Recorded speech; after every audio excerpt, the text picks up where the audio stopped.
Chukua kitengo cha mawasiliano kutoka shirika la Honeyguide lililoko kanda kaskazini.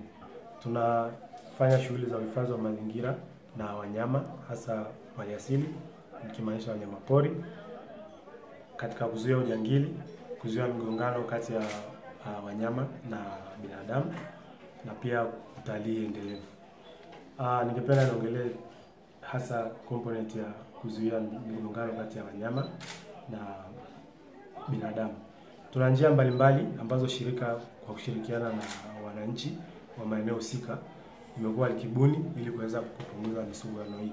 Kwa mfano, katika kuzuia wanyama pori kula mifugo na kuvamia mashamba au maeneo ya wakulima, Honeyguide kushirikiana na wananchi tumebuni njia ya baruti za pilipili maarufu kama chill crackers, ambao ni mchanganyiko wa kondom za kiume, mwandi na vumbi la pilipili kijumlisha na mchanga kuongeza uzito kidogo.